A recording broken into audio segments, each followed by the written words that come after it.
Welcome to the Worth Listening podcast, where we focus on having positive and productive conversations around money. I'm your host, Lauren, a 4-time Olympian and certified financial planner. On this show, my guests share their money stories. Everyone has a unique story and experiences both wins and losses when it comes to money. My intent is to give listeners something they can relate to, something that builds their courage to be open and take control of their own money story. When I'm not creating a great show for my listeners, I'm running my company, Worth Winning, where I help individuals and families organize their finances. Check us out at worth-winning.com. All right, now on with the show. Welcome to another episode of the Know Better, Do Better series. This is not just Know Better, Do Better, but this is behind the numbers as well. Happy holidays, everyone. I am your host, Lauren Williams, and I'm joined by my co-host for this series, Chloe Moore. And today we are talking big expenses. Well, budgeting for big expenses, because yes, it's the holidays and people have lots and lots of things that are just coming out of the woodworks that is going to have them crying at the beginning of the new year. So let's try to prevent some of that by knowing better so we can do better. But first, let's start with our trends, taxes, and tea, where we're going to share a little bit about the latest trends on how to save more so that you can pay less, or sometimes we share some tea. Chloe, what do we have today? So I found an interesting study. According to a recent Bankrate report, Americans are suffering from recession fatigue. So after more than 2 years of economic uncertainty, a lot of adults are finding it hard to stay financially disciplined, even though, there's a lot of talk about another downturn. The market's been going crazy. People are getting laid off. Times are hard, but it's still really hard to stay disciplined. So you're saying people are out here like, YOLO, it's okay. I don't care that the market's down. Like, I need this vacation, self-care Sunday. That's what's happening. Right. It's just been too much. People want to have fun, enjoy their lives, and spend money freely. I see too in that study, it says Gen Zers are more likely to experience this compared to millennials, Gen Xers, and baby boomers. We talk about it all the time as financial planners, but a lot of our clients who are young professionals, they've never been through a downturn or a down market before. They're just kind of used to everything being great. So it's really hard to understand and prepare unless you've been through it. How does the fatigue aspect of this work, though? Like, if you're fatigued by the fact that there's a recession, what does the term recession fatigue mean? It's just that you're just tired of trying to prepare for the worst. And so you just kind of go in the opposite direction. I'm going to create the life that I want. I like it. We're going to manifest it. Yes, let's manifest ourselves right out of this recession. I'm here for it. Just some stats from the study. 23% of Americans have no emergency savings. And then 28% have some savings, but not enough to cover 3 months of expenses. Wow. I think the numbers actually were like much more abysmal previously. So I'm like, this is actually pretty good. Only 23% have $0 to their name. And only 28% have, a little bit of money in the bank, but not enough to, like you said, cover anything significant. I mean, in totality, what does that make? 51%? I guess when we add those two numbers together, that is a lot of America that does not have any significant savings. And it can be cause for concern, huge concern, actually. And, explains a lot of like people trying to figure out how to get out of the paycheck to paycheck cycle, but also just struggling to survive. There's so many people in America now that have that sort of situation and are trying to figure out what do I do to even get the ball rolling? So I think that's a good segue into today's topic, which is budgeting for big expenses. Yeah. And this is something that we see a lot with clients. Like Lauryn and I talk about it all the time. But a lot of times when you're just starting out, like if you haven't learned how to budget at a young age or just kind of growing up, sometimes you have these big things that come up, whether they're kind of emergencies or they could be things like travel or vacations or car repairs, home repairs. All these things can come up and it can wreak havoc on your budget. And so if you're not prepared and you're just kind of living day to day, not really thinking ahead, then some of these expenses can really mess you up. So we want to talk about how to plan for some of these things and put some numbers behind it. Yeah. And if we have 51% of America that, like I said, does not have significant savings, you have to wonder how many of those people are in a tough financial situation, earnings wise, or how many are in great situations overall from an earning standpoint, but just don't have the financial literacy to be able to kind of make these changes, which is where this topic kind of is coming from today. So without further ado, I think thing number one that we should cover is emergency funds. Like, what should we be thinking about as it pertains to getting an emergency fund in place? And like, why is this a thing? Why is everybody always harping on the emergency fund on all the personal finance blogs, podcasts, video blogs? Like, why is this important, Chloe? Yeah, so an emergency fund is really your lifesaver. So whenever something comes up, especially something that's unexpected, think about like a job loss, a medical emergency, natural disasters. Like we just got past like hurricane season. A lot of people lose their homes, lose everything. That's a big loss. Those are times where you really do need that savings and that money to kind of help you get through until you can get back on your feet. Yeah. And I think when you say savings, it's important that we point out that it's savings in a savings account. So one of the biggest things I come up against is clients not ever having had significant savings. And so we talk about this emergency fund. And when I tell them like you need a $30,000 emergency fund, they're like, whoa, I can't just have that cash laying around doing nothing. Like I got to make my money work for me. So the first thing we've got to condition ourselves to believe is that cash set aside for emergencies, its job is to do just that. And it is okay to have cash that has that job. You have other money. We should have other money if we're doing financial planning. Its job is just to do work in the investment market, to grow and, make your money, make money, if you will. But the emergency fund is sitting, twiddling its thumb, waiting to jump into action so that you're not trying to figure out how to get out of the market at a bad time in the middle of an emergency sort of situation. Yeah. And I'm glad you brought that up because I used to get that all the time from clients the past few years. Like, why do I need to put my money in savings? It's not earning anything. Let's just invest it. And I told them, I was like, there's going to be a time when the market's not going to go up and up and up. And we've seen that this year. The market has not been great. And for those people who did invest their emergency fund, they're probably hurting right now if they need to get the cash. Yeah, it is not a good situation. So let's talk a little bit about like how much you need, because this is our behind the numbers situation. So we've talked about emergency funds in the past, but how much do you need in an emergency fund? What are some of the kind of benchmarks or things that you think about when you're thinking about telling a client how to do an emergency fund? Yeah, I'd say a good starting point is 6 months of living expenses or take home pay. And that just kind of depends on your situation. Some people live on a lot less than they take home. For easy numbers, we can just say take home pay. And then you can kind of adjust it up or down based on that. The main point is 6 months of expenses or take home pay. If you're a really good saver, if you're one of those people who lives way below your means, you have this emergency money sitting around that you haven't touched in years, you could probably get away with a lower dollar amount. And then if you have like a business or other kind of things going on, like a regular income, you make a lot of commissions or things like that, then you might want to go a higher dollar amounts, maybe like 12 months of living expenses. So it really just varies, but I'd say 6 months is a good starting point. Yeah. So if you've ever read any personal finance blogs or anything, you always see the 3 to 6 months of expenses mentioned. That's a pretty standard benchmark that's thrown out quite a bit. But 3 to 6 months of expenses is like, well, what I've seen is and the reason I don't recommend people do expenses is because people finagle it. It's like, well, my mama pays my cell phone bill. And right now, my rent is only $300 a month because I'm living here. And before you know it, you've just like, let me save $1,500 and it's going to cover me in the case of emergency while you're a 6-figure earner. When you actually, more money, more problems, you're probably going to have a more expensive emergency should something come up. And also, I always like to where does 3 to 6 months come from? Well, disability insurance is one place where the 3 to 6 months becomes very relevant. So generally, short-term disability is going to cover 3 months. And sometimes it takes as long as 6 months before your long-term disability is going to kick in. So there's these things called elimination periods where it's like 90 days elimination period or 180-day elimination period, which means if you have no short-term disability insurance, guess who needs to cover yourself until your long-term disability kicks in?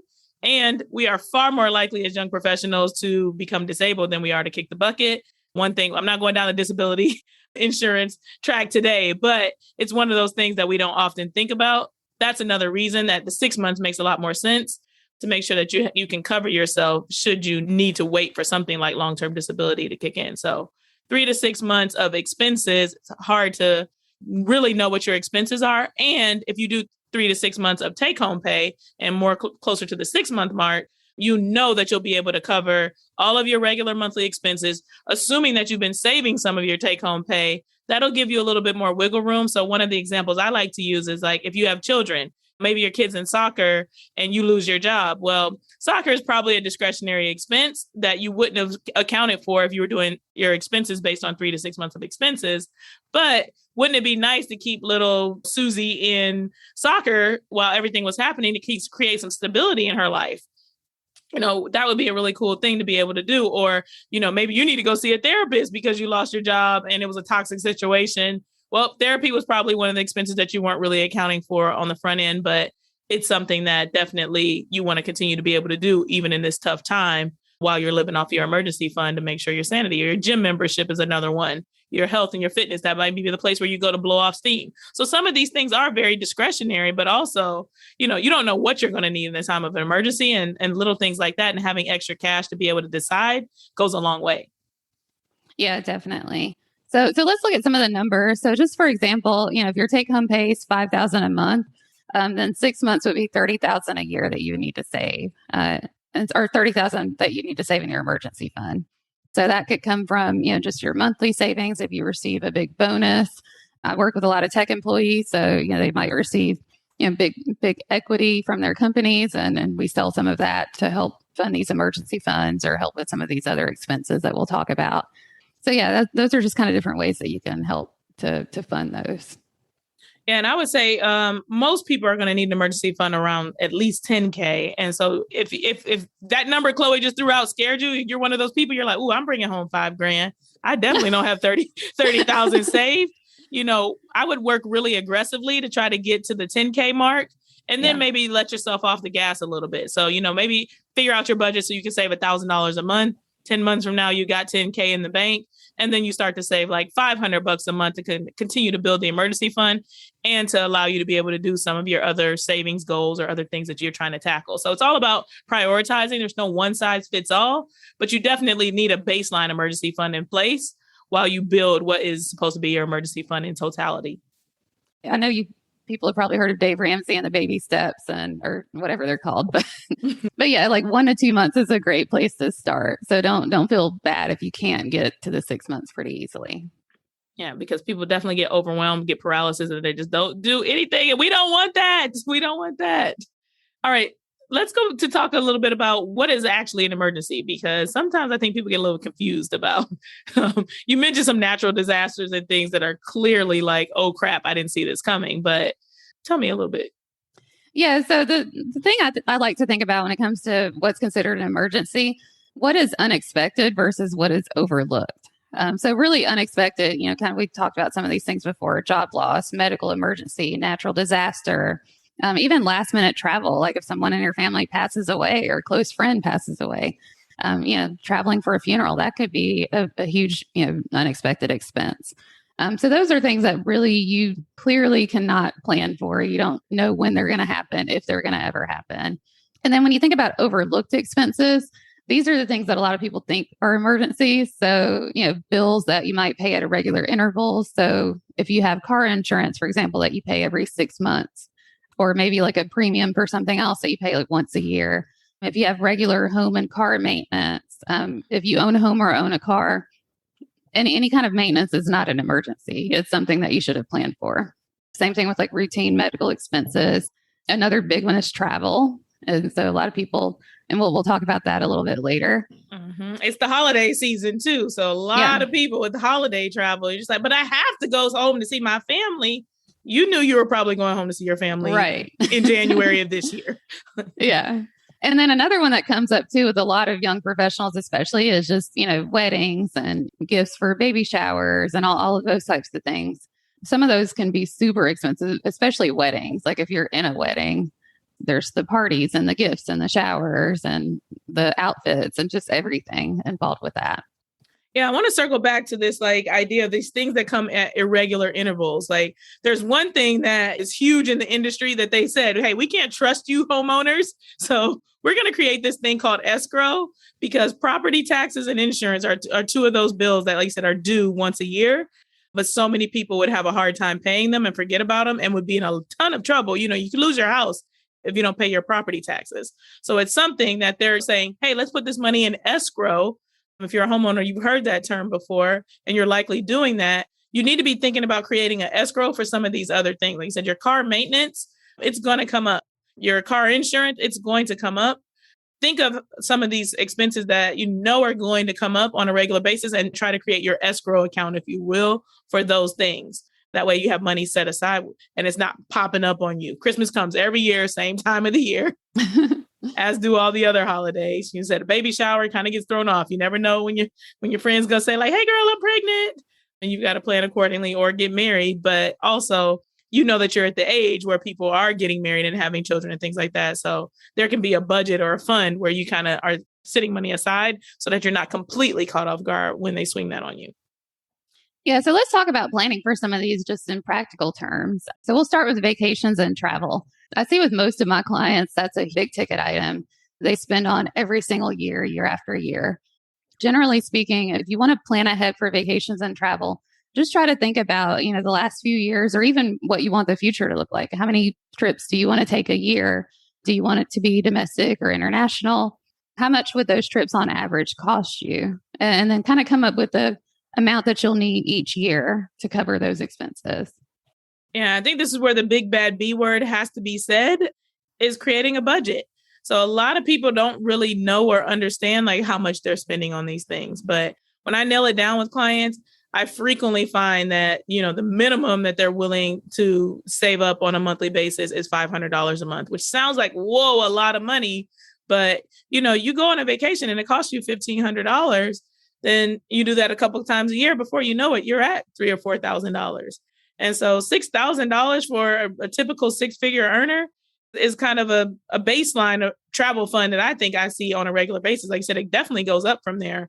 I'd imagine that you might think that sounds like a lot of money, but if you go through and look at all the places you have traveled recently and where the credit card debt came from, you probably are spending about that much on an annual basis on travel. So this is where, like I said, budgeting matters in the sense that it's like, oh, let me be real with myself. Like, oh yeah, I did go to so-and-so's this. I did, like I've mentioned a few times, this year for me, it was 3 baby showers for my sister. Didn't know there was a baby going to be coming till she announced it. And then I wasn't going to miss a single one because, yeah, that's my baby sister. And so it did throw my budget off. There are some things I had to give up in order to be able to do that. But budgeting in and of itself, I have a travel fund. And so I'm constantly throwing money into my travel budget so that, like you said, I don't this bucket has money in it, but I didn't necessarily want to use it for this. Now I got to go sit down somewhere and I can't go to Ghana for Christmas like I wanted to. Yeah. And then also you want to create like a little bit of a buffer for things that do come up. So, like you mentioned, Lauren, travel to your sister's baby showers. Your friends are always at some point in the year, somebody's going to come to you and say, hey, let's go on this trip. And it's a last minute trip, unplanned. And so you need to have a budget for those things and kind of a buffer in your travel budget so that, you can say yes to those things if it fits within your overall budget. Another thing that comes to mind is the Mary J. Blige concert. So my friends surprised me. They just said, I need you to be here on this date because, and I'm like, what? And I'm like, this better be good. It's a Wednesday. It's literally the middle of my work week, guys. So I'm going to have to cut things short a little bit on Tuesday. You're asking me to take Wednesday off. I am working on Thursday. Thank goodness I have remote work, but it definitely could have thrown me off quite a bit to just okay, I'm going because my friend said so. And I'm just going to do it. Luckily, like I said, I used my travel budget once again, and it was thebomb.com. I didn't regret it. I think what I'm trying to say is you don't have to miss out on some really cool things. We're not telling you that budgeting has to be restrictive and you can't do life. I would have been really sad if I could not have gone to the Mary J. Blige concert, which I could have never seen coming because I don't know that she had a date at the beginning of the year or that my friends, had planned to surprise me with that at the beginning of the year. But you don't want to miss out on cool things like that by not having planned ahead when you like to travel and stuff is going to come up. Like Lauren said, just putting some numbers in here. If it's $6,000 a year that you want to save, set aside $500 a month. So, if you're putting your emergency fund into a high yield savings account, set up a separate bucket and have that be your travel savings fund. And then just funnel that $500 a month there, or if it's $1,000 a month, however much you need. And so when you go on the trips, you can reimburse yourself. You can use that to pay off the credit card bills or pay for the plane tickets and anything else that you would need. And also, don't be afraid to say no. Sometimes the answer really is no. Sometimes it's like, guys, I just can't swing this girls trip this weekend. Like, it's not YOLO all the time. That credit card debt, that 23% interest rate, like every single thing. Like, I am definitely an experienced person, but at the same time, like, I have goals, I have aspirations, I have things I'm trying to accomplish, and being everywhere and being all things to all people would have me brokety broke. So, Chloe, you got any tips for how to tell somebody I can't make it to your fill in the blank? Oh, I flat out say, like, it's not in my budget or I can't afford it. Like, but girl, come on. This is going to be so fun. You just, nope. Yeah, I just say no. Just say no. Okay, just a clear, flat no. That you heard it from Chloe. Just say no. And then my friends are like, I know you have money. And I'm like, yeah, but I don't have it for this. Right. It was not intended for this purpose. Yeah. So let's talk a little bit about repairs for like other, kind of expenses. We were talking about like overlooked or expected expenses. So, just for a car, for example, I know some people say, oh, my car is new. I don't have to worry about repairs for a long time, but eventually the repairs will come. So you want to save at least, maybe even $100 a month, for car maintenance or just something small. And then you can adjust it up or down based on how old your car is, what condition it's in, things like that. And new cars do get cracked windshields. They get flat tires. New cars have fancier tires. Lesson learned the hard way.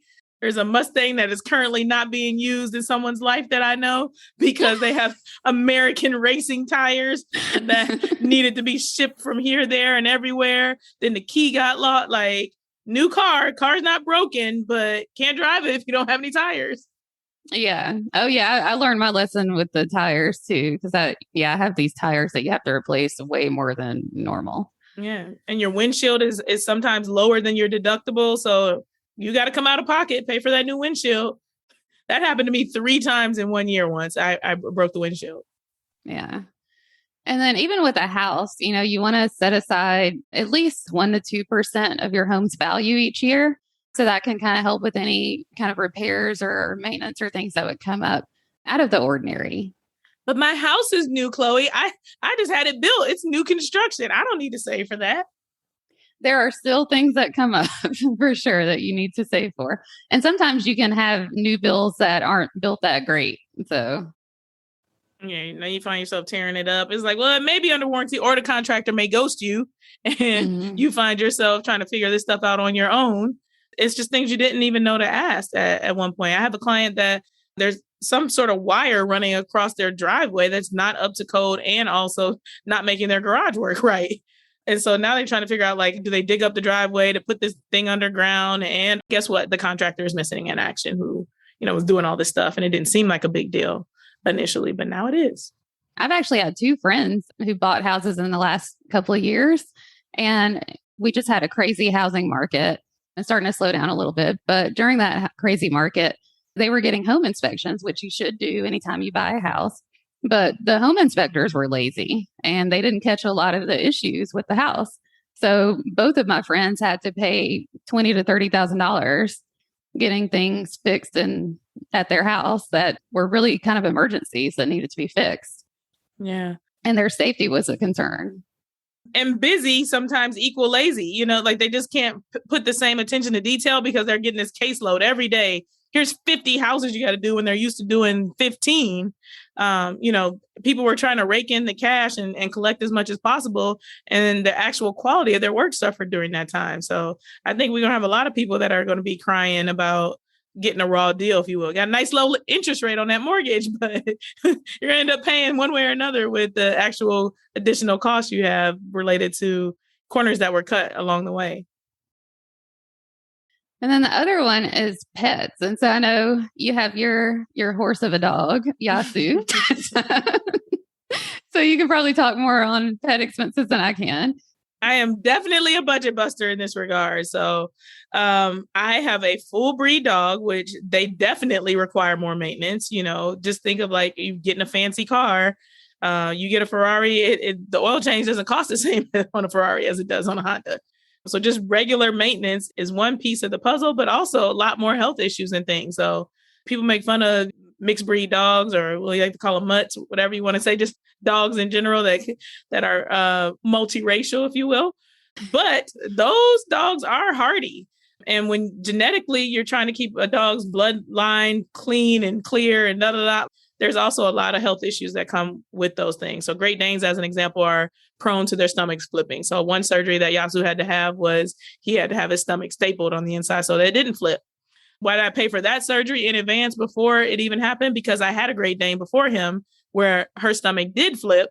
And by the time it was all said and done with the various health expenses that she actually had a knee injury and then her stomach flipped shortly after the knee injury. It was about $12,000 I came out of on the dog. So not good for my budget at all. Did I budget for it? No, I didn't. I'm gonna just keep it real with you all. This was back in the days before I was a financial planner. But yeah, what happens? At what point do you say, I'm going to, put my dog down and, you get attached to this pet, but also like it could literally break your budget, break your overall plans and set you back for years.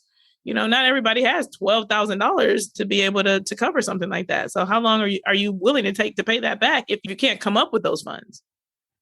Yeah. If you own a house or own a car, you have to expect some kind of expenses associated with it. And so, as you're thinking about getting a pet, I know a lot of people got pets during COVID, and, they're not only a lot of work and responsibility, but they can cost a lot of money too. So just making sure you're prepared for that and setting aside, just an annual amount, just set aside something each month to help cover those expenses. Yeah. And I'll say to that point as well is like, I just gave some kind of extreme examples, but they're also like you said, regular everyday maintenance and the cost of like what that looks like. Some people don't take into account, I just get dog food every once in a while. I only get treats every once in a while. Well, like I said, those things add up and they might end up being, $50 or $100 a month, but you're not really seeing it because you spend $200 and you don't spend anything for a while. Or your dog, like you said, my very bougie Great Dane needed to switch dog foods. And now a bag of dog food is $100. Whereas, people probably pay typically $30-$40 for some food. And that's not even like top of the line. I could be doing the raw diet, which would be about $600. I did look into it and I was like, yeah, nah, we're not doing that. But definitely want to take into account the regular everyday maintenance pieces of it. Your dog is going to go to the vet a few times a year. It does need to eat. It needs to be groomed and teeth cleaned, toenails clipped, whatever the case may be. So, yeah. And then the last one that comes up pretty frequently is just routine medical expenses. And so, if you have just regular medications that you take, or maybe, treatments or just, preventative screenings or things like that you need, then, just try to make sure that you have money set aside for those things, and, take advantage of a health savings account or a flex spending account if you have one of those at work, because that can help you save on taxes and set aside money for healthcare expenses. Yeah, so many people are like, I'm so tax sensitive. Please, Lauren, find me some tax strategies. And I'm like, there's a lot of simple things that people are always overlooking. Can't say it enough. The 401k, the HSA, the FSA, all are options to make it look like you make less on paper, pay Uncle Sam less money, but also to your benefit. And the other thing I'll say is, as we talk about medical expenses, is like, this is not a routine medical expenses, but when we talk about emergency funds, one of the things you want to have saved up is like the deductible to meet the deductible from a medical expense standpoint, because medical expense deductibles are pretty high. And that could also be something that breaks the bank. So you have some big medical emergency and you got all these expenses coming out of the wazoo. Well, you got to hit the $3,000 deductible, $4,000 deductible. We've seen deductibles up to like $10,000, maybe on a family plan or something like that. That's not money that if you don't have laying around, it's not going to magically fall out of the sky. And medical expenses are one of the biggest causes of bankruptcy in the United States today. So if you have the medical insurance, it will kick in. It will help you at some point, but the deductible can be a big barrier, and it can also get in the way of you getting the help that you need initially. And it can cause a lot of additional stress in the midst of whatever you're dealing with medically. So yeah, just to wrap up with planning for these big expenses, really just take some time to look through your expenses over the last year kind of think ahead as far as like what expenses are coming up. If you want to dream and think about some travel that you want to, or trips that you want to take next year, go ahead and think of those things ahead of time. Figure out the dollar amount that you need each year to cover those expenses. And then just start setting aside that money. The more you automate and get it all set up, gets out of sight, out of mind, then you'll have that money when you need it. Yes, out of sight, out of mind. Automate as much as possible. The only place I've found, and this is not a plug for them, they're not paying me to say this, is Ally, where you can put little buckets. So you can open one bank account there instead of having 57 different bank accounts, like one for travel, one for Christmas, one for this, one for that. You just have a savings account, and then you can kind of label it travel, Christmas, etc. Another thing that works really good for that is if you actually have a budget, there's this app called You Need a Budget where you're doing equivalent of the same thing. It's like, hey, here's the account that's connected, and here's how I'm allocating the funds within that account. And that's really good because that's actual budgeting features that it has as well. So if you've never made a budget before, hey, no time like the present. Don't wait till the new year. It is the holiday season. All kinds of things are popping up that can be budget breakers, but you really want to be able to break down in some sort, form, or fashion what things look like from a cost perspective. And one of the things I think is kind of cool is like to kind of give you perspective is break things down into like either daily or hourly costs. So like I always tell my clients like, oh, you have a $3,000 mortgage. That's $100 a day. And they're like, what?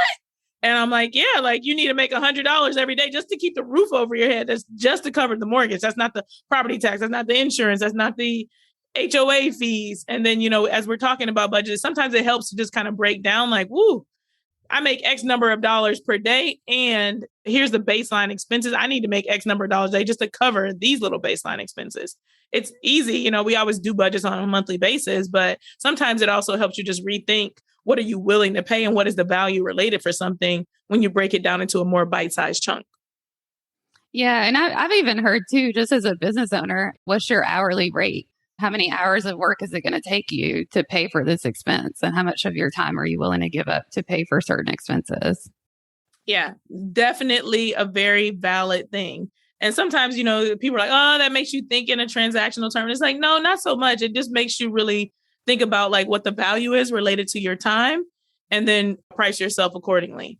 It's all about mindset. Everything that we're trying to accomplish financially and in life in general is like, what mindset do you want to have as you're going after your goals? That's one way to be able to think of things and be able to move yourself forward and be motivated. Yeah. And so you mentioned people thinking about things in monthly payments. I wanted to talk a little bit about the monthly payment trap. A lot of times what happens, I see this all the time with clients, they want a new car. Maybe their car is not even that old, but they decide they want a car. More often it's an electric car now. So, and so, it's like, oh, well, it's only, $700 or $800 a month. I think I can, figure out how to make it work. Or you want to buy something else, like make some big purchase. And it's like, everything turns into a monthly cost. And then you just kind of figure out how to make it work within your budget. Next thing you know, you're living paycheck to paycheck, or you're getting yourself into more and more debt, otherwise known as lifestyle creep. But that can really get you in trouble, and it can make you pay more than you really need to for things. Yes, yes, yes, because they're like, oh, you can pay for this over the next 10 years. Don't worry about it. Here's your new XYZ. And before you know it, like you said, over those 10 years, it cost you 3 times as much as it would have cost you to just buy it outright. But also you couldn't afford it in either situation because now you bought 10 other things that you could pay for over a long period of time. And it took up all your cash because everything's just $100 a month. And before you know it, you're spending $10,000 a month on all these things that are $100 a month. So just be mindful of that because like I said, it's always one of those things where it's like, oh, it feels nice right now and I can afford this, but what does it actually cost you? Yeah. And as you're buying things, especially with cars, just think about what's the total cost versus what are the monthly payments. And don't just look at monthly payments when you're thinking about how to cover things or how to finance things. Amen. All right, let's wrap up with today's money quote. Chloe, what do you have for us? All right. So we actually have 2 money quotes today. The first one is, all days are not the same, save for a rainy day. When you don't work, savings will work for you. And that's by MK Sony. I'm not sure who MK Sony is, but they are smart. I said, so often I'm hearing people talk about, I want to make my money work for me. I want to make how about we make our savings work for us? Yes. By setting some aside. And all days are not the same. Like everybody's going to have rainy days. You want to save for them. And then that money can jump into action. That's why we want to put it aside and say like, hey, your job is just this. And when it's time, jump into action and do this. Don't invest your rainy day money. Yeah, exactly. Make your savings work for you. The second quote is a simple fact that is hard to learn is that the time to save money is when you have some. And that's by Joe Moore. The time to save money is when you have some. Because when you're broke, you can't save anything. It's simple, but so true. It's easy when it's rain and cash to be like, woohoo, I'm good. I don't need to save anything. I got more than enough because I'm not spending it all right now. But then you continue to spend. And then before you know it, you're not saving anything. So I think these are great money quotes, Chloe. Yeah, definitely. And I've seen that too with some clients. I've had a few clients get laid off, not too many this year, but they were living it up, having a good time when things were good, when they had a lot of income coming in, and they really wish they would have saved more when they had it. All right, let's wrap up the Know Better, Do Better, behind the numbers, budgeting for big expenses. We hope you enjoyed this episode. We've got a ton of great resources down in the link section, so check those out. One is a previous podcast we did on 3 big expenses impacting your ability to build wealth. We've got some Business Insider articles that feature my girl, Chloe, and also one from CNBC. So we want to make sure that, like I said, we're giving you as much information as possible so that you can know better and do better. We will see you pretty soon. Bye.